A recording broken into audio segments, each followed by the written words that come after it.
This is a skill that I learned at the Administrative Management Unit at the Florida Department of Corrections. Very few inmates even knew how to do this. I'm going to give this end piece to the dog. So, the first thing you want to do is you want to take the crust off. You want to take the crust off of these pieces of bread, right? If you got a dog, you could feed it to the dog, whatever. You could use it as compost if you got a farm, but you need to take the crust off the pieces of bread, 100%. That's the first step.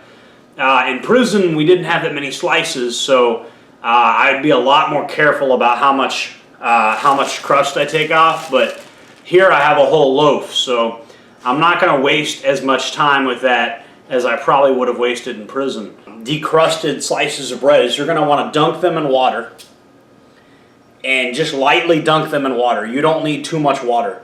You just kind of dunk, right?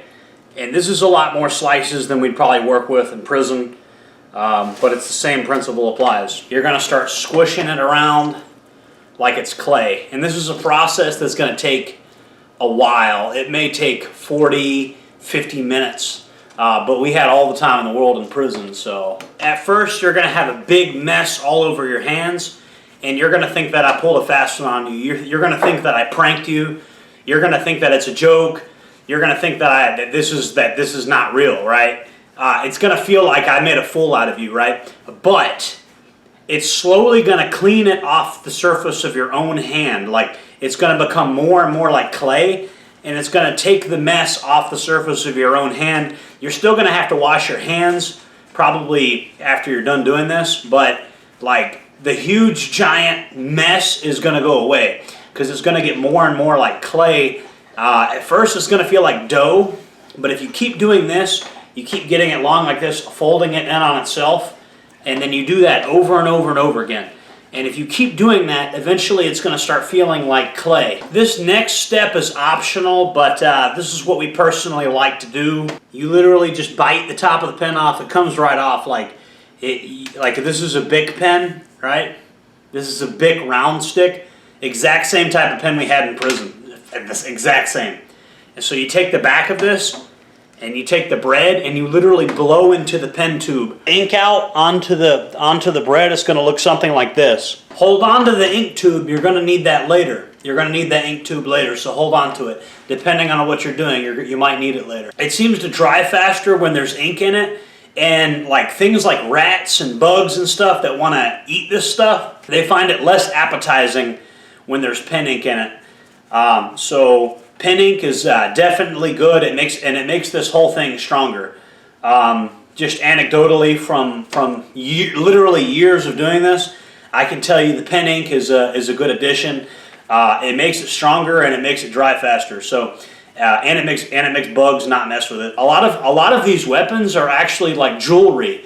Like people will make them look like jewelry. I mean, it is jewelry. People wear this stuff around their neck, and so what they do is they make little balls. They make little beads. And then they take the pen tube and they push the holes to the beads using the pen tube.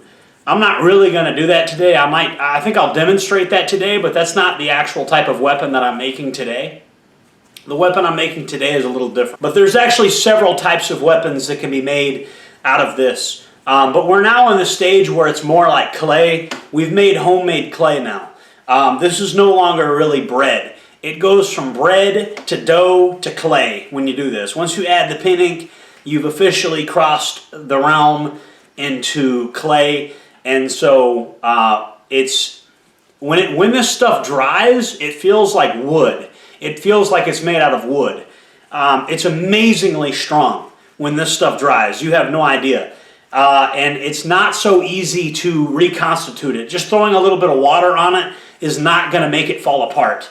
Once it dries, it becomes incredibly hard, and it would take a lot of water to make it fall apart. And then I've even seen people add a coat of wax to the top to make it not fall apart. So people would take floor wax and they'd put it on it, and that would make it even more durable. I've seen people combine all sorts of stuff with this. All right, and this is the end result, and I'm also going to make some necklace beads and some other stuff. and I'm going to do a version of this with no pen ink, just to show you guys kind of like what's going on with it. And this might look silly, but just wait till it dries. So when it dries and it's all said and done, you get a solid as rock chain.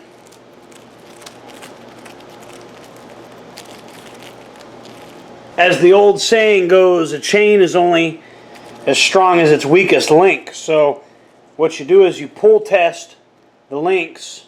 This one probably is the weak one on this one. And then you redo the links. So here's some links that I have here, and here's some links that I have here.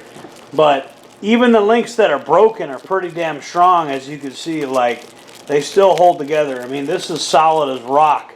It's like a rock hard, like, it's very hard. And you just keep doing this piece by piece, no pun intended. And you keep doing this, and eventually you have a big giant chain that you can swing at somebody. I'm hoping you guys found this information useful or at least entertaining. If you like this video, make sure to like, comment, subscribe, hit the bell icon, check out the merchandise. I got a lot of good merchandise on my store.